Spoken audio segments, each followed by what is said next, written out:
Seberapa jauh cinta bisa berubah menjadi kehancuran? Pada tahun 2005, sebuah apartemen sederhana di Indiana menyimpan kisah yang lebih mengerikan daripada banyak film kriminal. Di dalamnya seorang wanita bernama Chen Danley berdiri di persimpangan antara kasih sayang, obsesi, dan keputusan yang akan mengubah hidupnya selamanya. Pria yang pernah menjadi pusat kehidupannya, Hele, ditemukan tewas setelah hubungan mereka runtuh di bawah tekanan kecemburuan, ketergantungan emosional, dan ketakutan kehilangan. Namun tragedi ini tidak berhenti pada satu tembakan. Setelah kematian Hele, rangkaian tindakan yang terjadi berikutnya membuat para penyidik kesulitan memahami bagaimana seseorang yang pernah mencintai begitu dalam dapat melangkah sejauh itu. Sebuah tragedi yang memperlihatkan betapa tipisnya batas antara pengabdian, obsesi, dan kehancuran. Inilah kisah Chen Danley dan Hele.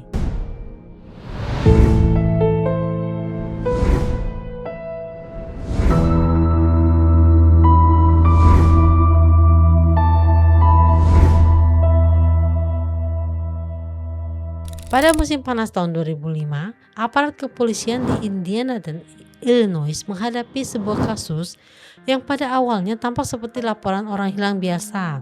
Seorang mahasiswa doktoral dari asal Tiongkok bernama Hele tidak dapat dihubungi oleh teman-temannya. Beberapa hari kemudian, penyelidikan membawa polisi ke sebuah mobil yang terparkir di dekat Bandara O'Hare, Chicago. Di dalam bagasi tersebut ditemukan potongan tubuh manusia. Korban tersebut kemudian diidentifikasi sebagai Hele. Istrinya Chen Danley telah meninggalkan Amerika Serikat dan ditangkap setibanya di Shanghai. Kasus ini kemudian berkembang menjadi salah satu perkara penghilang nyawa paling terkenal yang melibatkan mahasiswa Tiongkok di luar negeri. Di balik cerita mengenai penghilang nyawa, potong-memotong, dan pelarian lintas negara, terdapat perjalanan hidup dua orang yang sebelumnya dikenal sebagai mahasiswa berprestasi dari salah satu universitas terbaik di Tiongkok.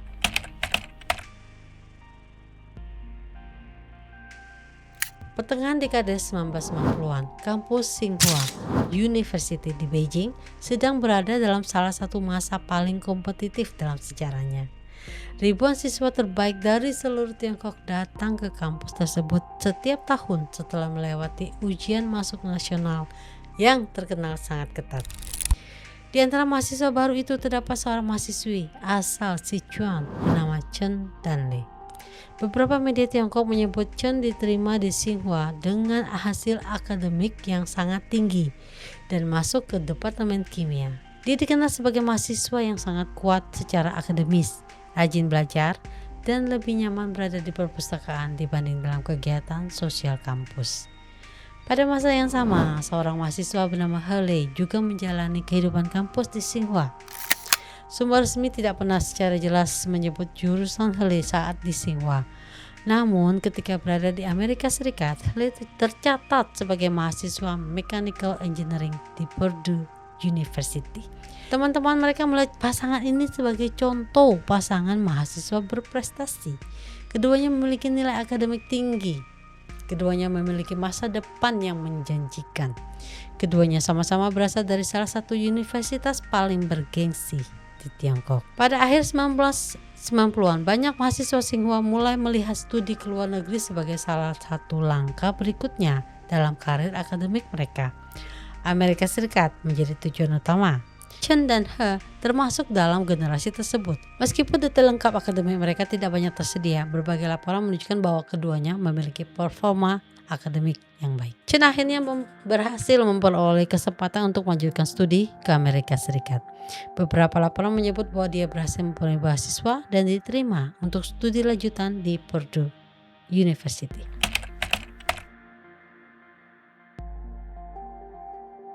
Pada tahun 2001 mereka menikah.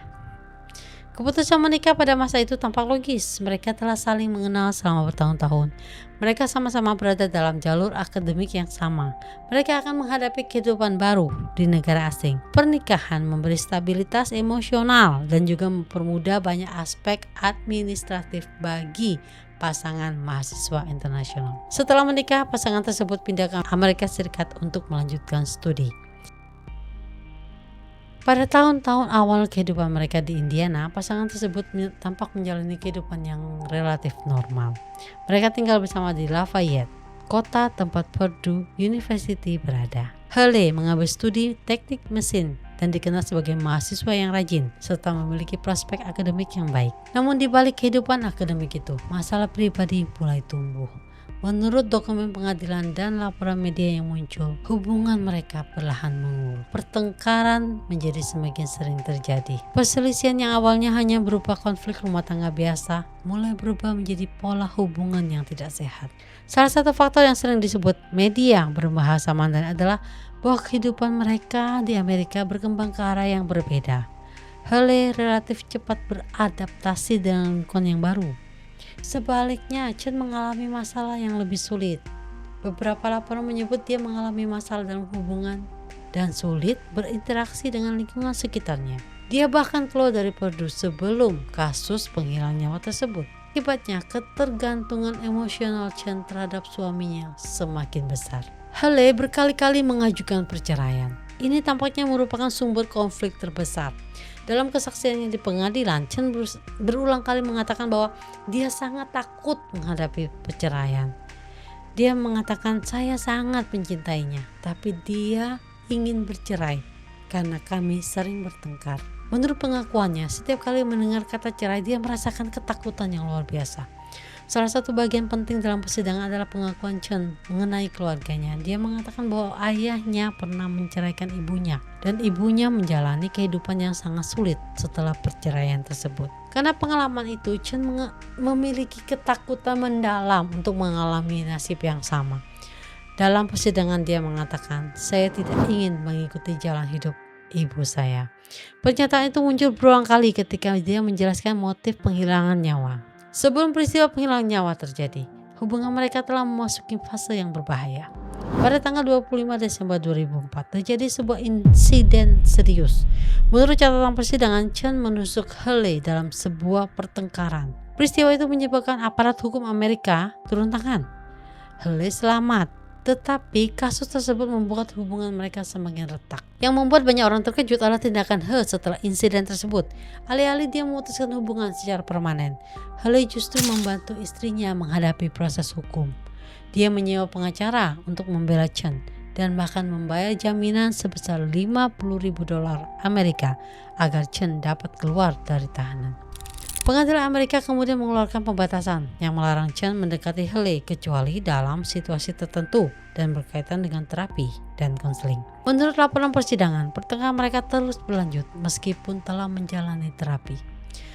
Haley beberapa kali menyatakan keinginan untuk bercerai. Setiap pembicaraan mengenai perceraian memicu konflik baru.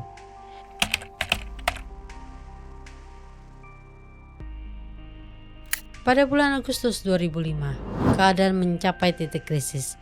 Menurut penyelidikan, Chen membeli senjata api melalui internet menggunakan identitas palsu.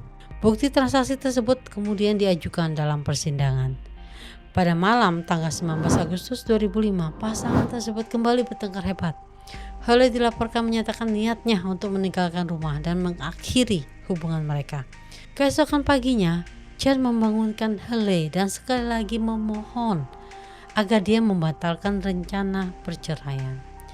Haley tetap menolak. Setelah itu, dia melakukan tembakan ke arah kepala Haley.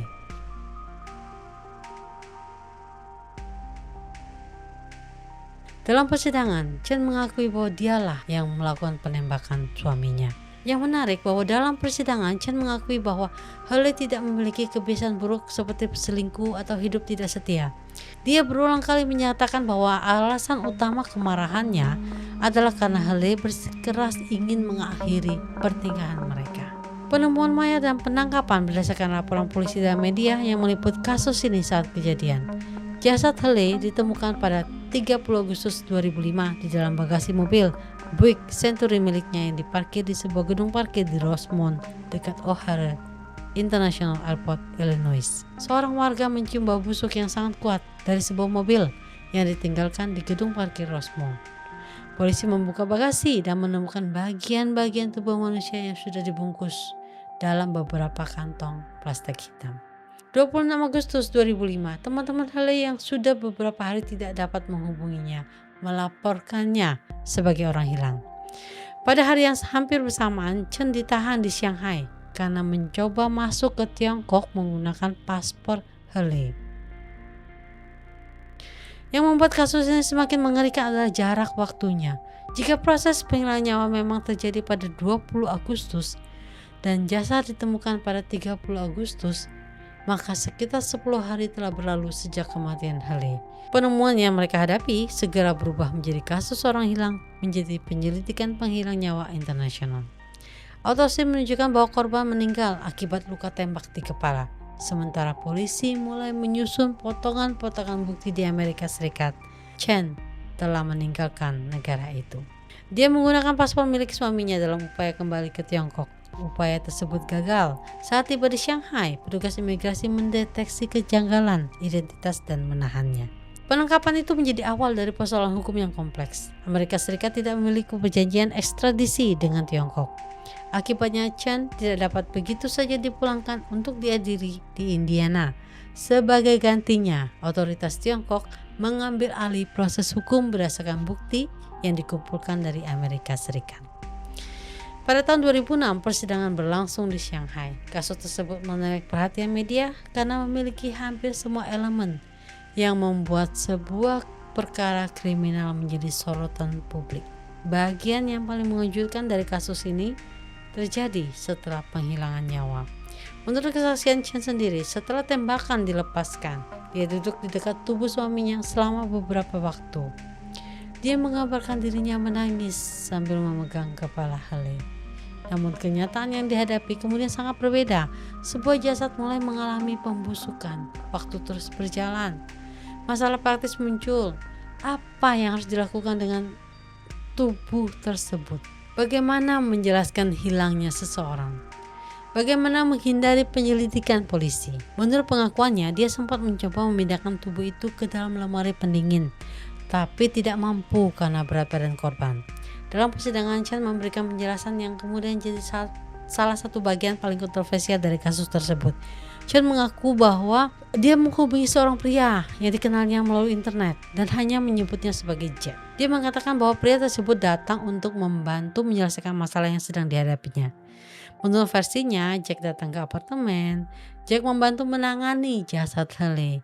Chen membayar Jack sekitar $2.000 untuk bantuan tersebut. Masalahnya, penyidik tidak pernah menemukan bukti keberadaan Jack.